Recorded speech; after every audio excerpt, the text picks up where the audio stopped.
welcome to episode number 48 of the Cheesesteaks and Controllers podcast, presented by Fox PHL The Gambler, 102.5 FM, 1480 AM, and iHeart Radio. My name is Esports and Gaming Insider Jason Fanelli, and yes, folks, it is a banner week for esports once again.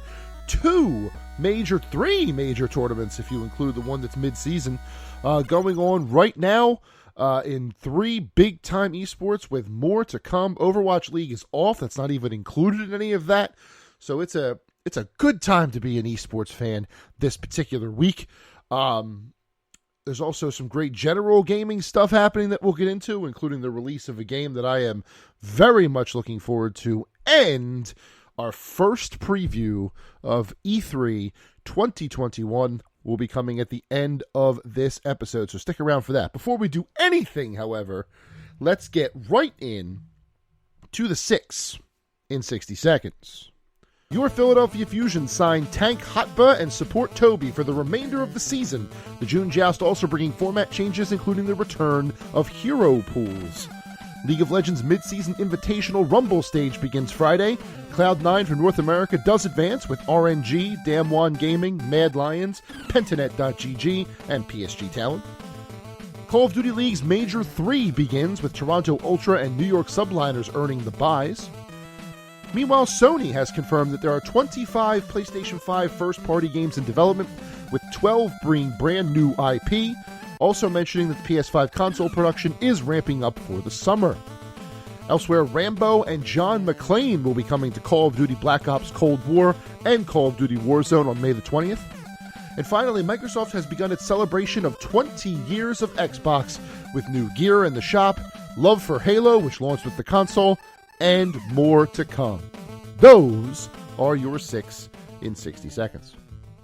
And the 6 in 60 seconds are brought to you, as always, by Cheesesteaks and Controllers sponsor, Ghost Shaver. The Ghost Shaver is designed to feel like it's an extension of your arm, allowing users to reach anywhere on the head, face, or body. The precision cutting system gives a close and smooth shave every single time, thanks to 5 different rotary flex action super thin blades and a patented handheld design. Go to ghostshaver.com to check it out and get yours. That's Ghost Shaver, a shave above the rest. Yes, that is your 6 in 60 seconds for the week. Really a lot going on, like I said, in this esports world at the moment. I love the signings of Hotba and Toby. I don't love the fact that hero pools are back. If you recall, hero pools are where they take 4 heroes, 2 damage, 1 tank, and 1 support, and say, nope, you can't use them for the entirety of this tournament. So the June Joust is losing Tracer, Sombra in damage, Reinhardt in tank, and Zenyatta in support, which was basically everyone that the Fusion was doing well with the exception of Sombra. So we'll see what happens. Expect a lot of Carpe McCree next week when the June Joust starts over again. But now we're actually going to talk about an esport we have not talked about before here on the Cheesesteaks and Controllers podcast, and that is Rainbow Six Siege. Now, Rainbow Six Siege's biggest tournament of the year, the Six Invitational, is happening right this second.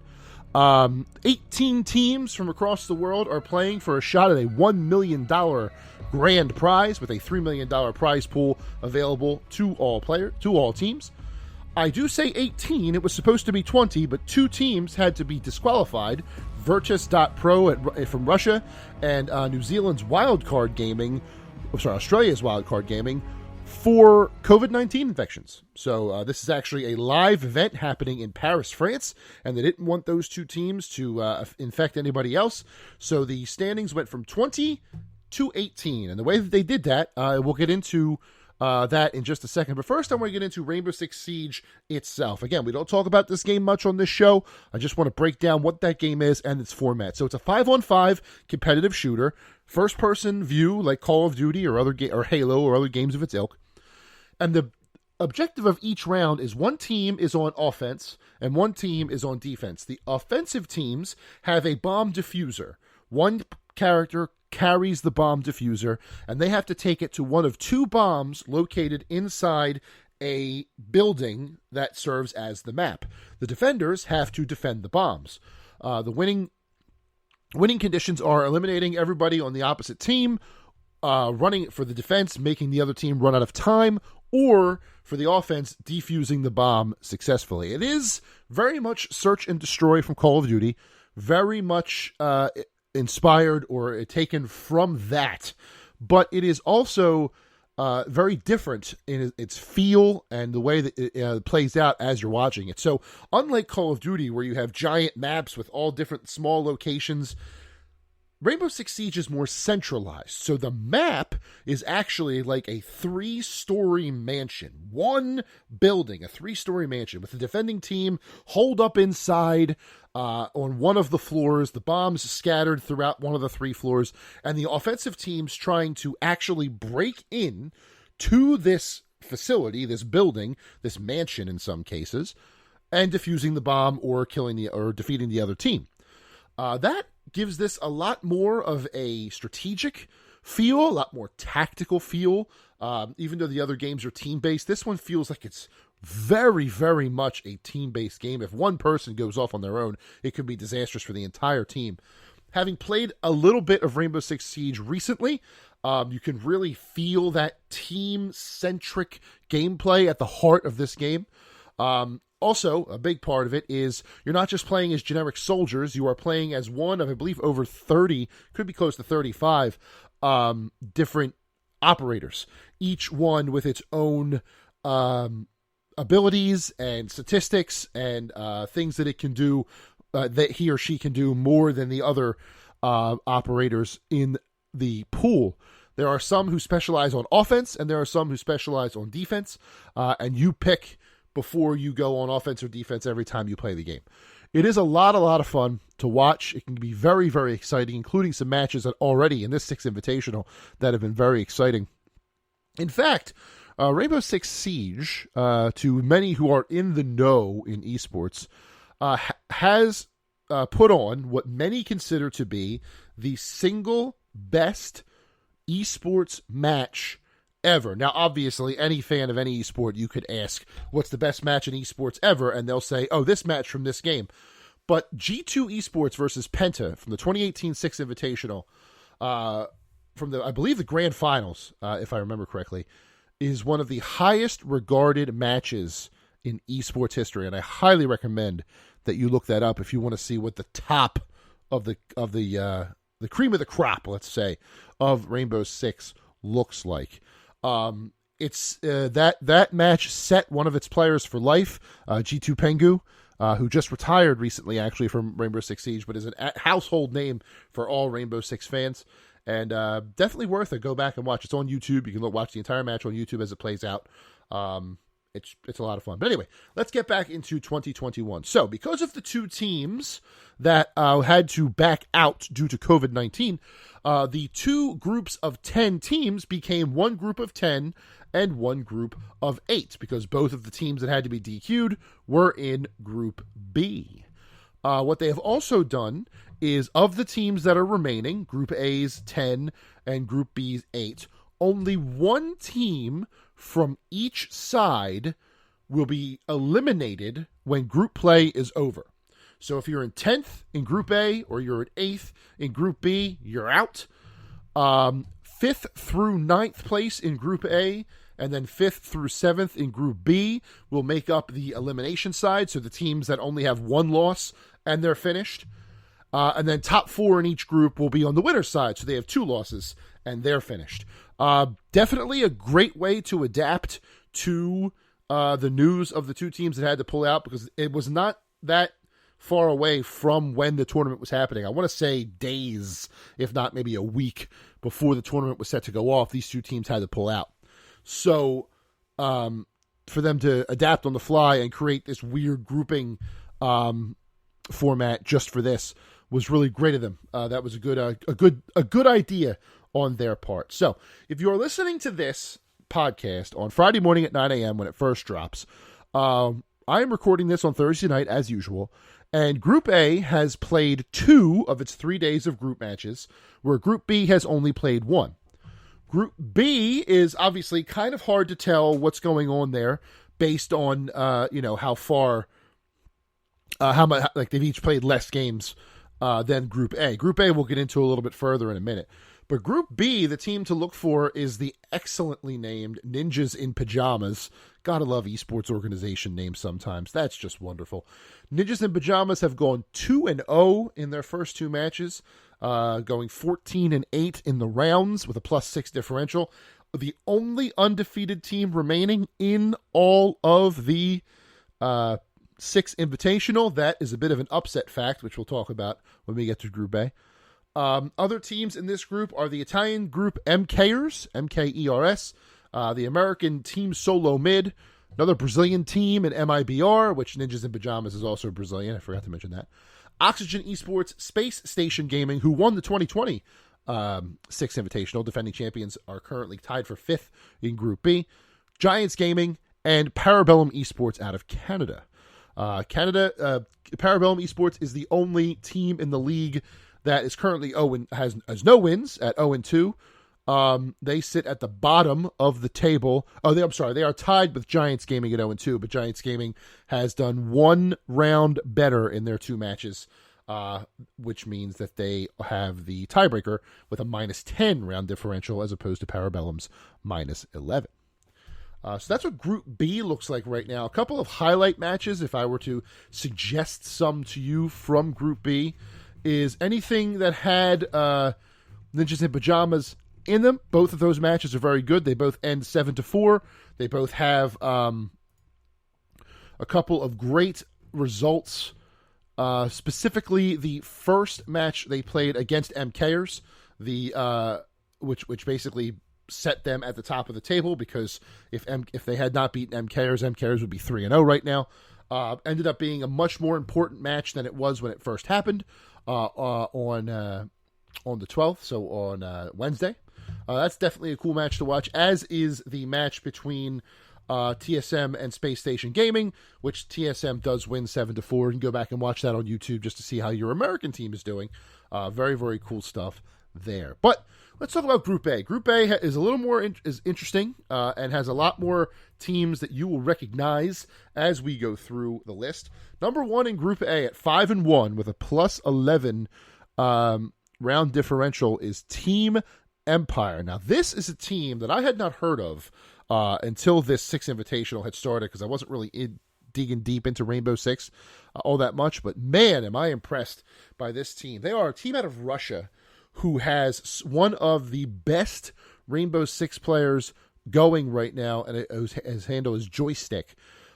Two of the matches that they have featured in so far, one against Team Liquid and another where he scored 17 kills in one match, which is just absolutely insane. The Team Liquid match, he had a quad kill, so 4 straight kills to win the match for his team. This is a team that has a lot going for it. It's won 4 of the last 8 tournaments it's been in. So if I had to pick a favorite right now, Team Empire would be it. But talk to me again once group stage is over and we know what the bracket looks like, just in case they don't implode between now and then, because that tends to happen with teams that I pick.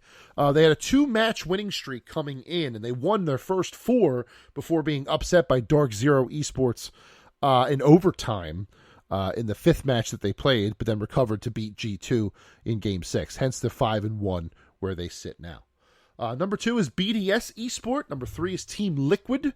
Number 4 is Team 1 Esports. Number 5 is FaZe Clan. Number 6 is Furia Esports. Number 7 is Dark Zero Esports. Number 8 is Cloud9. Number 9 is G2. And number 10 is Cyclops Athlete Gaming out of Japan. Now, the most surprising team in those standings is G2. Like I said, G2 is 3 years removed from what many consider to be one of the best esports games ever. The 2018 Six Invitational Final against Penta. Pretty sure it's the final, the grand final. And just 3 years later, Pengu retires. They seem to be reeling from that. They're 1-5 in Group A with a -12 round differential. They've got some work to do, and it didn't help them that in Thursday's matches, that Japanese team, Cyclops Athlete Gaming, picked up a win. They were able to shock the Team Liquid, actually, great. Team Liquid 7-4 in the Wednesday matches. So if Cyclops were to shock one more team, and G4 and G2 were to lose out, Cyclops would be moving on, and G2 would go home in the group stage, which would be an absolutely devastatingly disappointing effort from them. G2 has 3 more matches coming up against Team Liquid, against Cloud9, and against Dark Zero, whereas Cyclops has BDS, Team Empire, and V1. Now, of those 2, Cyclops has the far tougher schedule coming up on Saturday. So if you're listening to this on the radio on Saturday, these matches will have just played out. They begin at, because they're in they're in Paris. They begin at 5 a.m. Eastern time. So these should be done, or at least close to done, by the time you're hearing this at 4 p.m. on the radio. But if you're listening on Friday, I highly recommend you subscribe to Rainbow Six Esports on YouTube and check these matches out. If you want to learn a new game, if you want to check out Rainbow Six Esports, you want to check out Rainbow Six in general and just see how the best of the best play it, I've been very entertained by what I've seen in the Six Invitational so far, and I think that you would be too. But the storylines, obviously, are how far can Empire go? They have 3 more matches to go to see if they can get in the top spot of Group A. Can G2 hang on and count on Cyclops to lose out to move on in the tournament? And then how will FaZe Clan, Team Liquid, and Cloud9, teams that we are familiar with here in North America, they are not North American teams in Rainbow Six. In fact, Cloud9, I believe, is a Korean team when it comes to Rainbow Six. And Team Liquid is a British team when it comes to Rainbow Six. They're in the European League, I believe. Let me verify that before I go spouting off. Actually, Team Liquid is Brazilian. They field a completely Brazilian team in Rainbow Six, and Cloud9 is Korean, so I did get that right, yes. So while we recognize the names, they are not North American teams in Rainbow Six. So if you're only rooting for North American teams, if that's what you fancy, then you're going to want to look for Dark Zero Esports. You're going to want to look for Space Station Gaming, and you're going to look for Team Solo Mid are your American representatives in this tournament. But yeah, I highly recommend checking out Rainbow Six Esports on YouTube, checking out some of the past matches that you've already missed, checking out some of the future matches that are coming up. Check out Team Empire. Check out all of their matches so far, including the most recent one against Team One. That was awesome. Team One as well is a team to watch. They have a player whose handle is like I think it's Alamo or Alem. I don't know exactly what it is, but it's ALEM, the number 4 O, letter O. He has been dynamite in his matches so far. Just a lot to look at, a lot to pay attention to, and a lot of fun to have. Definitely a esport that I have unfortunately not been on the up and up about, but I'm starting to really come around to, and one that I could see myself watching for a long time to come.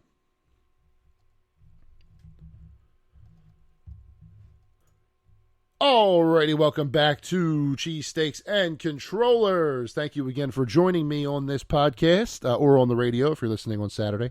Your ears and your attention mean a lot to me, and the fact that you are joining me this week is a fantastic, fantastic honor, and I could not thank you enough. You are wonderful people, and you should pat yourself on the back, because I can't do it for you. Meanwhile, let's get into our second topic of the podcast here.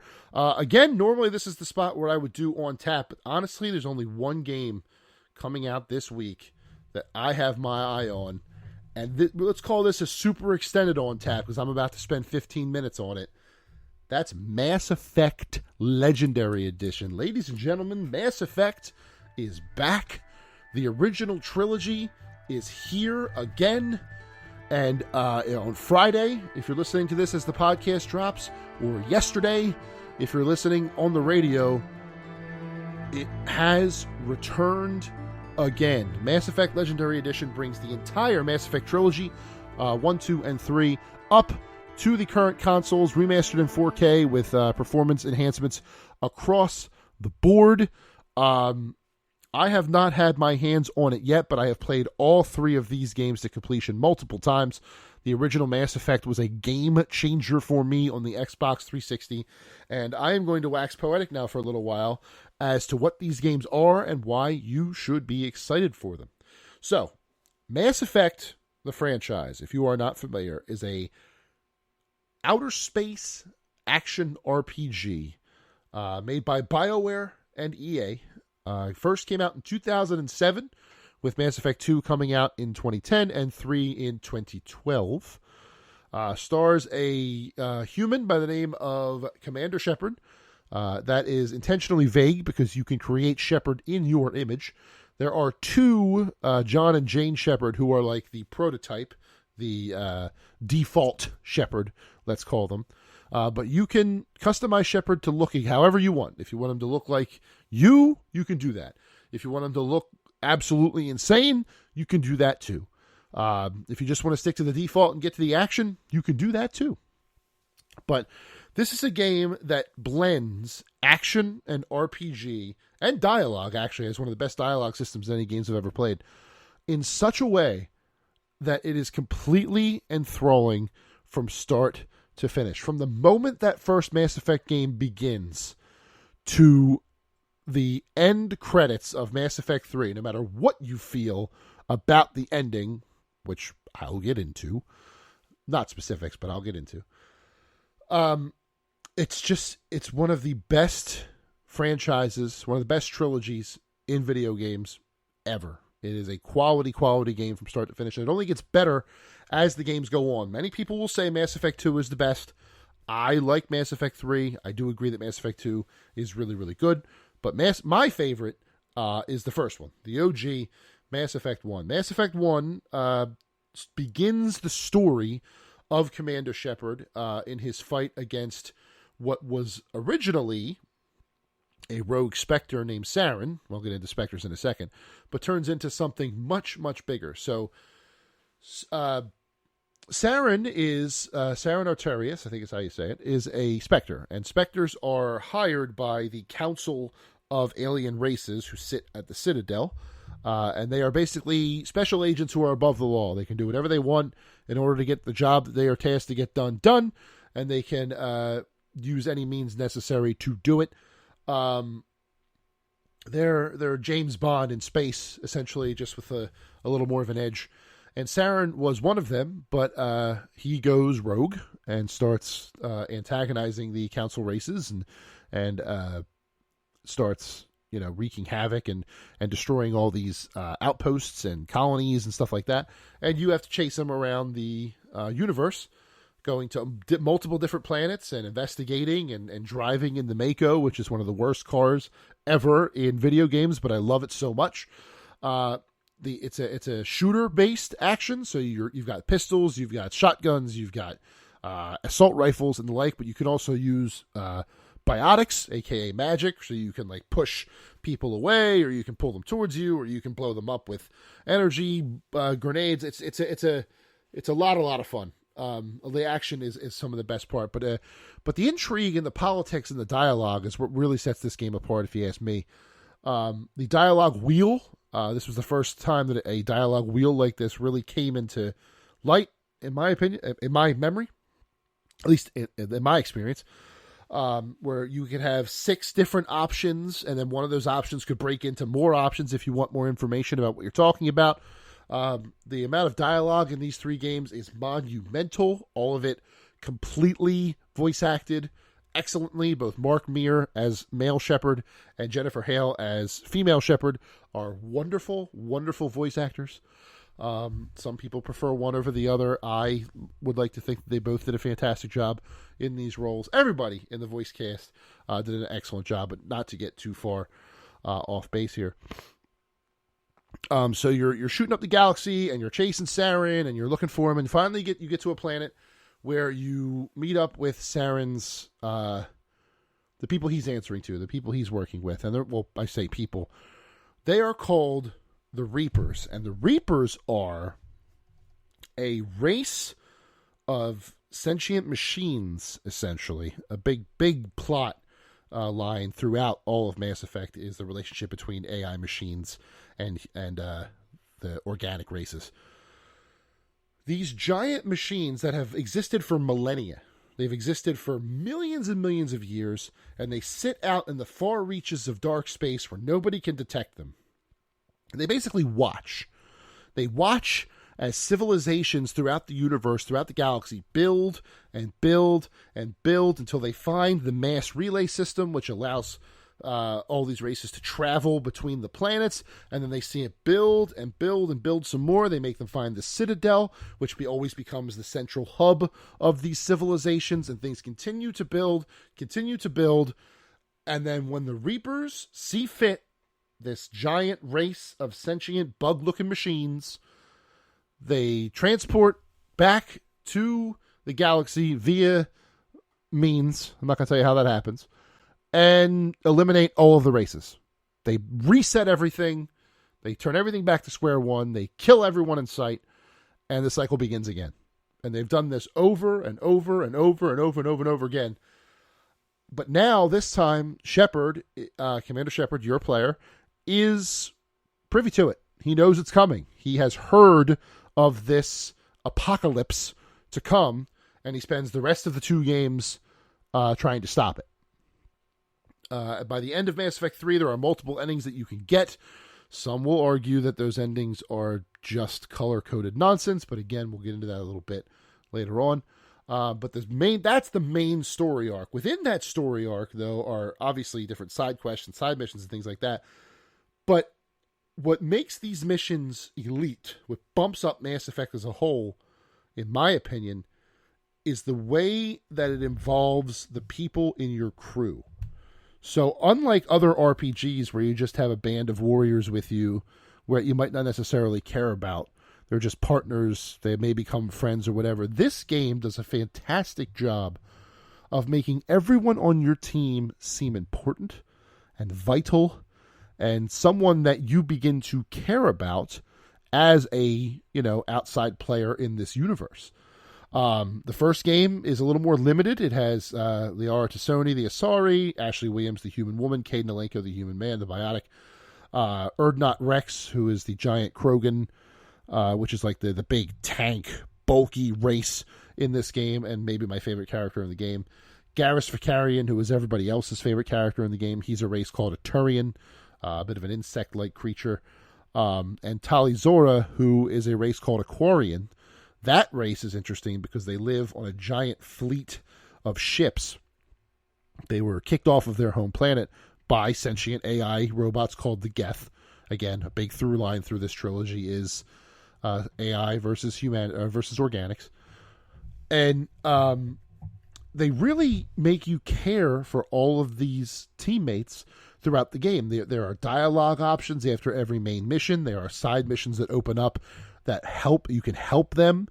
In some cases, you can they can become romance options, and you can follow a romantic through line with some of the characters. No, you cannot romance the giant Krogan Rex, the giant tank character. But in the first game, male characters could romance Ashley Williams, female characters could romance Caden Alenko, and both could romance Liara Tassoni, who presents female. She has a female voice and female features, let's say.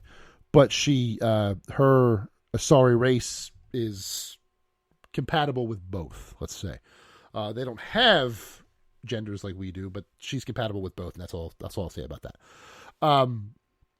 In the second game, it opens it up to new crew members and new relationship opportunities there with new loyalty missions. Each character has a specific loyalty mission through line that if you complete it, it solidifies the relationship with Shepard and helps you at the end of Mass Effect 2, which has one of the best missions in any RPG ever in the suicide mission. And then Mass Effect 3 has even more, which is a bit of a mixture of the first 2 games plus more teammates that you can enlist as well. Just an excellent, excellent trilogy with a fantastic story and a game that I cannot recommend enough. Now, this Mass Effect Legendary Edition is all 3 games and all of its DLC, with the exception, I think, of one package. So you're talking about, 100 hours worth of game between the 3 of them. That's if you try and do everything. I remember my first Mass Effect playthrough back in 2007. I 100%ed the game, did every mission in the game, and I was looking at 32 hours. And that's the first one. Second one's going to take you a little bit longer. Third one's going to take you even longer than that. So you're looking at a good 95 to 100 hours of game easily if you have the time for it. I recommend that you have the time for it because the game is fantastic. I obviously cannot say enough about it, and I'll get into some of my favorite things in a second, specific little things in a second. But honestly, if you missed it before, if you didn't have a 360 or a PS3, if you weren't in gaming then and you want to see what this is all about, now's the time to do it. Now is the time to get this game under your belt and try the entire franchise, or the entire original trilogy for yourself. There is a fourth game floating out there called Mass Effect Andromeda. I have not played that game myself yet because the launch was less than stellar. I do own it. I do have it. I do want to play it. And maybe if I get through the Legendary Edition, I will do just that and give Andromeda its due. But right now, it did not launch very well, so I kind of let that on the back burner for now. But little moments in the trilogy that I love. I love the running through line with the journalist. Starts in Mass Effect 1, ends in Mass Effect 3. This like jerk journalist who's getting all up in Shepard's face about the missions that he's has to do. And if you're a renegade, which is a bad guy, and you make like selfish or violent decisions, you can straight up punch this journalist right in the face. Just boom, knock her out. Just bam, and just take her down.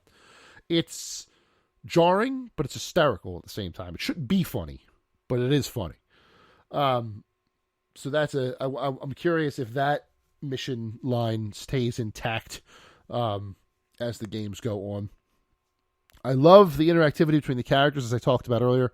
Urdnot Rex is awesome, but I warn you, if you play these games, make sure you pay attention to him. If you like him, make sure you talk to him every time there's a mission's over, and you do his loyalty mission, or you're going to regret it. That's all I'm going to say.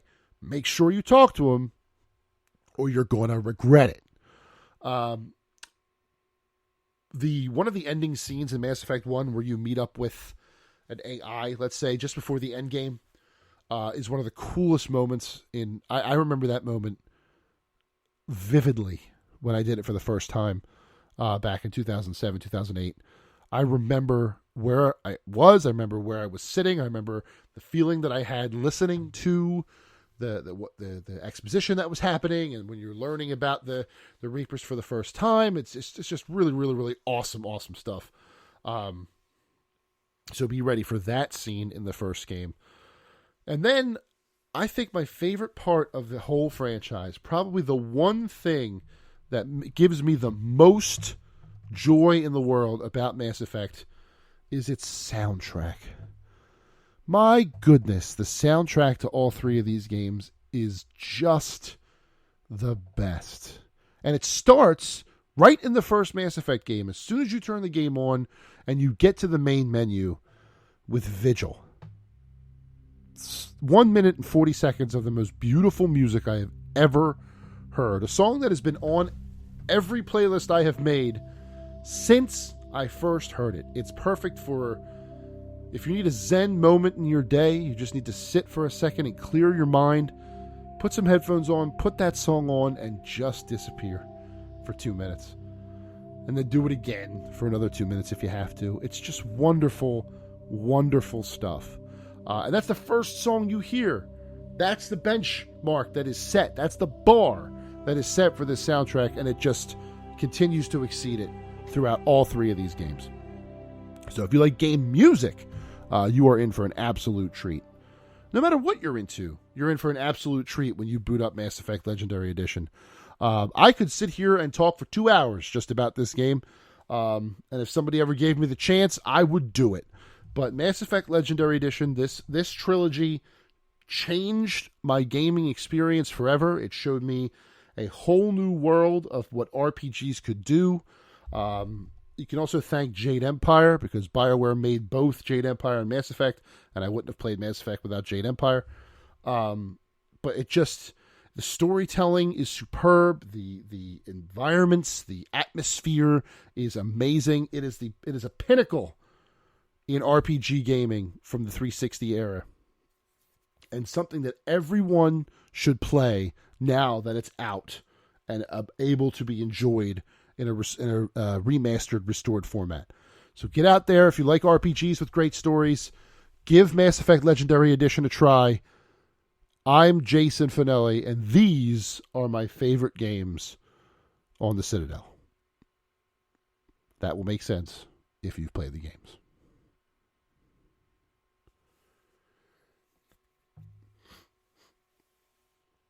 All right, let's wrap this podcast up. Now that I've waxed poetic for many minutes about the best game that's coming out this week, let's do a little prognosticating about what's coming out in the near future. And we're going to do that with the announcement that E3 2021 is going online. Now, this was first announced a couple weeks ago, but this past week they announced their online portal, how that's going to work. Access to the online E3 portal will be free and be through an app on your phone later this month. You'll be given access to exhibitor booths that have special events, video-on-demand content, like trailers and interviews and stuff like that, special articles and exhibitor booths. You'll have online lounges that you can gather with your friends and like chats and stuff like that, forums and leaderboards for some gamified stuff, and then you can create a profile to show who you are. It'll be hosted by Alex Goldenboy Mendez, Jackie Jing, and Greg Miller. That weekend, June 12th to the 15th, have press conferences, publisher showcases, industry panels, all the stuff you would expect from E3 in a long weekend, June 12th to the 15th. A lot of companies have already signed on to be a part of E3, and what I like to do in the run-up to E3, I haven't been able to do this in 2 years, because E3 didn't happen last year, obviously. So this year I can talk a little bit about what's coming at E3 this year, and I can start prognosticating. I can start guessing who's going to bring what this year. And I love doing it. It's one of my favorite things to do throughout the gaming year. E3 is the Super Bowl of video games, if you ask me, and it's one of my favorite times of year. And I'm going to start it today. We are a month out from when this is going to start on June the 12th, and I am going to start my E3 preview pieces right now. And I'm going to do it with two of the biggest names on the partnering exhibitor list. And they are Nintendo and Xbox. I'm going to start right out of the gate predicting what both of these companies are going to bring. That's not everything they're going to bring. Obviously, I don't know all the things that aren't announced yet. But of things that we know, things that are rumored, things that are coming, I'm going to lay out a couple of ideas for Nintendo and Xbox just to see what's going on in my head as we lead up to E3 2021 in mid-June. So let's start with Nintendo. Obviously, I think first, a number one slam dunk out of the gate prediction for Nintendo at E3 is the last two Super Smash Bros. Ultimate characters in Character Pack or Fighter Pass 2. There are two left after Pyra and Mithra hit in February. I don't think it's too much to assume that these last two characters will be unveiled at E3 or just before.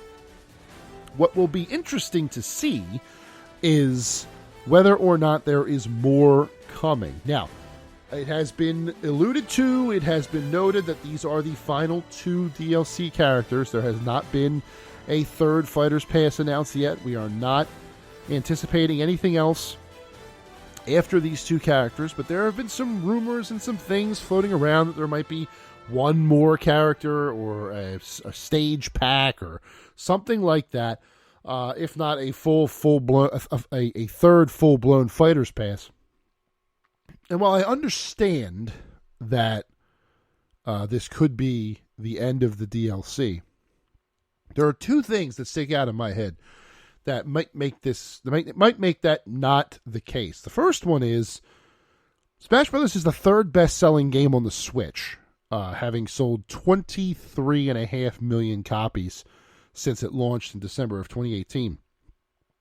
That is nothing to sneeze at. It's only behind Mario Kart 8 Deluxe, which came out a little bit before it, and Animal Crossing New Horizons, which is just gangbusters on the Switch. So, in order to keep those sales up, to keep those sales moving, I would think Nintendo would have some sort of interest in keeping the DLC going. Now, whether or not the head of Smash Bros. Ultimate, Masahiro Sakurai, wants to keep that going, I don't know. He has been notorious for wanting the game to end and move on to other projects just to come back to Smash Bros. Later. The boy gets tired, and I don't blame him. It's a lot of work. So if he wants to move on to something else and somebody else will take over the DLC, that's something that could happen. He just moves off the project. Heck, if he wants to retire, he can do that. He's been doing this. He created Kirby on the original Game Boy back in the late 80s, early 90s. So he's been around a while. So if he wants to do something else and let somebody else take over from his team, on future Smash Brothers DLC. That would make sense too. If there is that one extra character that's rumored, that would make sense as well. But I can't dispel the notion that even though there's only 2 fighters left in this pass, that we're done. I really do feel like there's going to be more downloadable characters coming just because they're so popular. Smash Brothers reveals are events. They're events. Think about 2 of the last 3. No disrespect to Pyra and Mithra. But think about the Game Awards. They said the next Smash Brothers fighter is going to be announced at the Game Awards. Jeff Keighley put it first, and it was Sephiroth. And the internet broke. Not literally, but it went insane. If you search Sephiroth reveal reaction and watch some of those videos on YouTube, you will laugh your butt off for the rest of the night. But then before that, in October, when they had their standalone, this is the next character. I know it was October because it was October 1st, which is my daughter Charlotte's birthday, and I had to watch the reveal in the bathroom of the playroom we were at for her birthday. That's right. I did it. I have to go to the bathroom at 10 a.m. I'm no dummy. It was Steve from Minecraft. Steve from Minecraft in Smash Brothers did break the internet. Twitter broke after that. So they could keep this mojo going by continuing the DLC. So I have a feeling that for E3, to get back to the point here, that the last 2 Smash Brothers characters will be revealed, as will the future of DLC. I don't think Smash Brothers is done yet. Maybe it's just wishful thinking, but I still think there's more that can be done for that franchise, or for that game. As for other rumors, that Smash Brothers is really the only definitive thing that I can think of for Nintendo at E3. The rest is a lot of rumors. So there is a rumored Donkey Kong adventure game being made by the team that made Mario Odyssey. Now, this is interesting in that it's not Retro Studios, who has made the last 2 Donkey Kong games, which I understand because they're busy with Metroid Prime 4, which could also make an appearance at E3.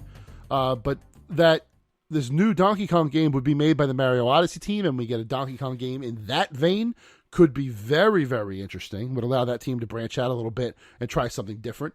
I'd be on board for that. What I'd definitely be on board for is the other rumor that there's a 2D Metroid, Super Metroid style Metroid game coming from Mercury Steam, who made Metroid Samus Returns remake on 3DS.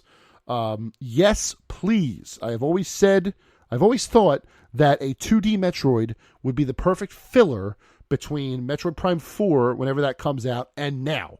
It was originally announced E3 2018, I want to say, and we haven't heard a dang thing since, except for the fact that it was completely restarted. So putting a 2D Metroid in there would be awesome. I'd really, really dig that. So if that rumor comes true, I'd be okay with it. Super Mario Party 2, so a new Mario Party for the Switch, is also heavily rumored. That would be something that I would be interested in seeing. I don't know if Super Mario Party sold well enough to get a second one, or if it would just be an expansion to the first one like they've already done. That remains to be seen. I feel like Clubhouse Games is probably filling some of that Mario Party void just a little bit. That came out last May, so I don't know about that. However, I think the anchor for Nintendo, I think the big thing this year for them, whether or not it comes out this fall or this holiday season, or it comes out the same time frame as its predecessor, is Breath of the Wild 2. I do think that Breath of the Wild 2 is going to be a heavily featured game at E3 for Nintendo, for 2 reasons. One, it was E3 2019 when we first saw it, so they've had 2 years of development under their belt. Even with the pandemic, that is a lot they can get done, and at least have enough to show us something at this E3. And secondly, what else is there? Like, my last note for Nintendo when preparing this preview was, shrug? Like, Nintendo recently has gotten very good at basically telling us a bunch of stuff they're going to release, getting it to, like, everything being out except for 1 or 2 things, and then completely filling up the schedule again at things like E3. Now, they do have Mario Golf Super Rush June 25th. You may see a trailer for that, but it's 12 days away. If Nintendo goes on the first day of E3, June 12th. There's 13 days between, 2 weeks between E3 and Mario Golf, so I don't know that's going to feature that heavily. And then you have games from third parties like Neo: The World Ends With You for Nintendo Switch, and other things like that. Skyward Sword HD on July 16th is another big one, but again, that's only a month out. They need stuff to fill the rest of the year, and they don't really have anything going on there. So I feel like Breath of the Wild 2 is going to be that game for Nintendo. So other things that could happen, I'm still waiting for a new F-Zero. If they ever want to make a new F-Zero, I'm in. If they wanted to give me... we're getting the Famicom Detective Club. I don't know if they're doing any follow-ups with that. That actually comes out tomorrow, along with Mass Effect Legendary Edition. So we'll see there. But yeah, Nintendo, the best thing about Nintendo is, in the last couple of years, is we haven't known what they're coming out with. We don't know what to expect, and I love that. I love that we don't know what to expect from them leading up to E3, and then they just blow us out of the water with a huge presentation. So very much looking forward to what they have. Let's turn the tables a little bit, though, and talk about Xbox. Now, Xbox has a very obvious anchor to start their E3 2021 campaign, that being Halo Infinite. Halo Infinite should be out by now. Halo Infinite was supposed to come out with the Xbox Series X, but last July, when it debuted, it kind of crapped the bed. And when it did that, they had a new chance to come out and reveal it once again. They have been releasing blogs and letting us know of all this progress, but we haven't seen anything on it yet, and I think E3 is going to be that time. It's the 20th anniversary of the Xbox itself in November, which launched with the original Halo, so it's the 20th anniversary of Halo as well. So having Infinite come out this year instead of last year, obviously you want it to launch with the console, but if you can turn that those lemons into lemonade and shape an entire 20th anniversary campaign around Halo Infinite, you do it. And they're already starting it. They started with the Xbox 20th anniversary marketing today.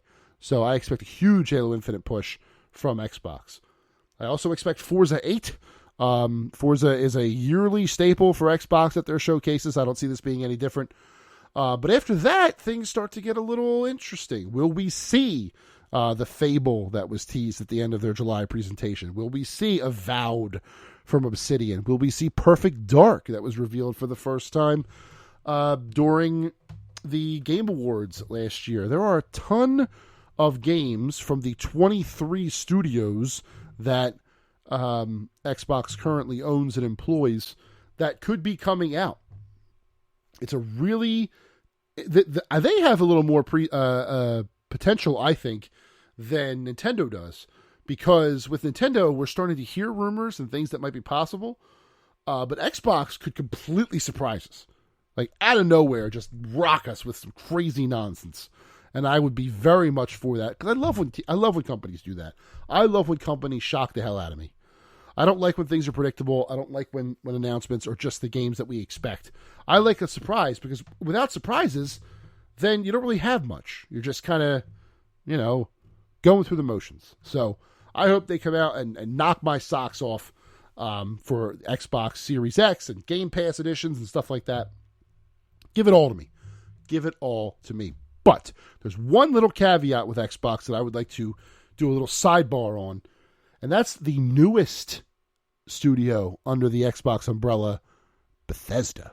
Let's not forget that Xbox owns Bethesda now.